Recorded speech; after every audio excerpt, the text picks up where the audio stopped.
पाटील असं म्हणले की इतक्या क्रूर माणसाला तुम्ही भेटायला जाता, मग मराठ्याच्या लोकांनी कुणाकडे न्याय एक मागायचा? मिनिट ऐका. मी काय म्हणलं, दादा आमचं दैवत आहेत. त्यांचा काही गैरसमज असेल, झाला असेल, कारण क्विकली लगेच बातम्या पसरवतात. आणि माझं मत आहे की काल मी भेटायला गेलो याची सुद्धा बातमी कोणी केली? मी भेटायला गेलतो काय माणुसकीच्या नात्याने भेटायला गेलतो, माणुसकीच्या नात्याने भेटलो. माझं मी गाडीत बसलो, निघून आलो. तिथे फारसे लोक नव्हते. मग हे असले डाव जे आहेत ना, चालीबाली, मला कळत नाही.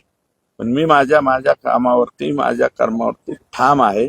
मी काल तिथून निघाल्याच्या नंतर, आणि ते तुम्ही वाटल्यास अजितदादांना सुद्धा विचारा, त्यांना पत्र पोहोचलं का नाही. त्याच्यानंतर मीडियाचेच तुमचे प्रतिनिधी, काल मी डॉक्युमेंट घेऊन, मला वाटतं एका टीव्हीला बातमी सुद्धा आली की माझ्याकडे सुपूर्द झाले म्हणून. मी माझं लेखी पत्र दिलेलं आहे. आणि मला वाटतं अंजलीताई दमानिया यांनी सुद्धा हा विषय मांडला, कृषी विभागाचा, कापसाचा आणि सोयाबीनचा. पण त्यांना तेवढ्या प्रभावीपणे तो मांडता आलेला नाही. जो उर्वरित त्यांनी मांडण्याचा प्रयत्न केलाय, पण उर्वरित प्रभावीपणे मांडण्याचं काम मी आता बहुतेक उद्या परवा 2 दिवस वाचील, आणि वाचल्याच्या नंतर परवा दिवशी मांडेल तुमच्या पुढे. तुमची भेट मुद्दामून बाहेर प्रेरल्या गेली, विश्वासघात झाला कोणाचा? तुमची भेट झाली की मुद्दामून बाहेर पसरवलं गेलं? तर मला माहित नाही कोणी असं केलं. हे बघा, एखाद्याच्या म्हणजे त्याला रात्रीच्याला त्यांना त्रास झालेला होता म्हणून त्यांना दवाखान्यात नेलं, हे मला कळालं. भरणे मामा आणि त्यांनी दवाखान्यात नेलं हे कळालं. दवाखान्यात नेलं हे कळाल्याच्या नंतर आपलं काम आहे बाबा काय झालं म्हणून विचारायला. मी माझं जाऊन भेटून आलो. मग आता भेटून आल्याच्या नंतर तुम्हीच जर अशा बातम्या लीक करीत असाल तर मग अवघड आहे.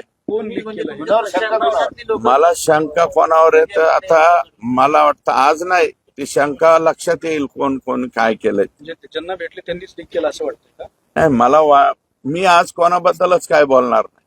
परंतु लगेच मीडियामध्ये हे झालं पाहिजे, सुरेश धस लगेच ट्रोल झाला पाहिजे, अशा पद्धतीचं काहीतरी प्लॅनिंग दिसतंय असं मला वाटतं. षडयंत्र सुरू आहे का? आणि आज कारण हे बघा, माझ्या मनामध्ये काही वेगळं असतं.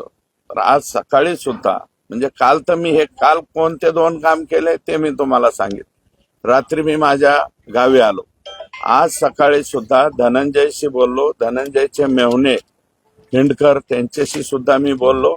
आणि मला बरं वाटलंय की आता मला कळलंय की IBN 18 लोकमत का IBN लोकमतला, न्यूज 18 लोकमतला धनंजय देशमुखनी बातमी स्टेटमेंट सुद्धा केलंय की जरी ते भेटलेले असले तरी सुरेश धस आमच्या बरोबर आहे. आणि मी 100% संतोष देशमुखांच्या बरोबरच आहे. मी महादेव मुंडेच्या सुद्धा बरोबर आहे आणि सोमनाथ सूर्यवंशीच्या सुद्धा बरोबरच राहील. मनोज दादा आमचं दैवत आहे. काही गडबडीत काही बोलले असतील, मी त्यांच्याशी सुद्धा बोलून घेईल बरं का. आता धनंजय मुंडे साहेब काय बोलतात ते त्यांना माहिती बरं का. मला काही बोलायचं नाही. पण मी मात्र फक्त आणि फक्त त्यांची विचारपूस करायला गेलतो. विचारपूस करायला जाणं याच्यामध्ये गैर काही आहे असं नाही. मला माझं मत आहे की लोकांनी याच्यामध्ये गैरसमज बिलकुल करून घेऊ नये. तुमची जी अर्धा तास भेट झाली असं तुम्ही कबूल करता, त्यावेळी धनंजय मुंडे तुमच्याशी काय बोलले असतील ना या सगळ्या प्रकरणाबद्दल? नाही, बोलले ना. बावनकुळे साहेबही बोलले की बाबा असं हे करू नका, ते करू नका. पण मी त्याच्यानंतर मी त्यांना स्पष्ट सांगितलं ना की संतोष देशमुखच्या खून प्रकरणाच्या बाबतीत मी काहीही ऐकणार नाही.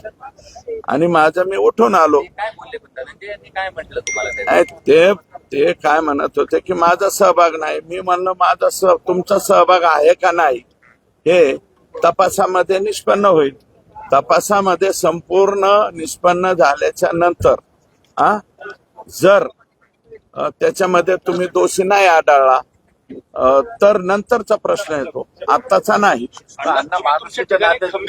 लोकांना ही माणूस पटलेली दिसत. हे बघा, माणुसकीच्या नात्याने मला असं वाटतं, माणुसकीच्या नात्यानं भेटायला जाणं गैर नाही. भेटायला जायलाच पाहिजे. माझ्या स्वतःच्या विरोधातलं जरी कोणी माणूस दवाखान्यात असलं तरी दवाखान्यात जाणं गरजेचं आहे. आदल्या रात्री भरणे मामा मंत्री आणि त्यांना रात्री ऍडमिट केलं होतं. हे कळाल्याबरोबर मी त्या ठिकाणी गेलो आणि मी इकडं तिकडं कुठं भेटायला गेलो नाही.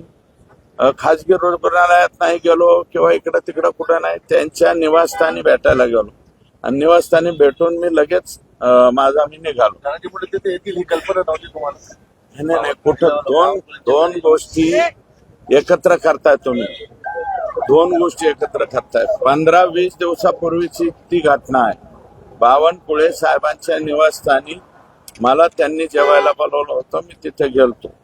नंतर धनंजय मुंडे साहेब पाठीमागून आले आणि बावनकुळे साहेब एवढंच म्हणाले की तुमच्यात मनभेद आहेत का मतभेद आहेत. आम्ही म्हणलं संतोष देशमुखच्या प्रकरणाच्या बाबतीत बैठक आहे का. ते म्हणले काही मिटेल का. मी म्हणलं मिटणार नाही. संपलं विषय. तुम्ही तुमच्या ठिकाणी खंबीर आहात, पण अशी भेट घालून घेऊन भाजप कुठंतरी धनंजय मुंडेंना फेवर करते. नाही असं नाही. एक मिनिट आहे का. योगायोगाने ते कदाचित आले असावे. त्यांच्याकडं महसूल मंत्रीपद आहे. काही कामानिमित्त आले असतील. पण समोर बोलल्याच्या नंतर बसा म्हणल्याच्या नंतर चहा प्यायला अगोदर जेवायला बोलवलेलं होतं. त्याच्यामुळं मी नंतर जेवलो. धनंजय मुंडे साहेब निघून गेले, मी पण निघून.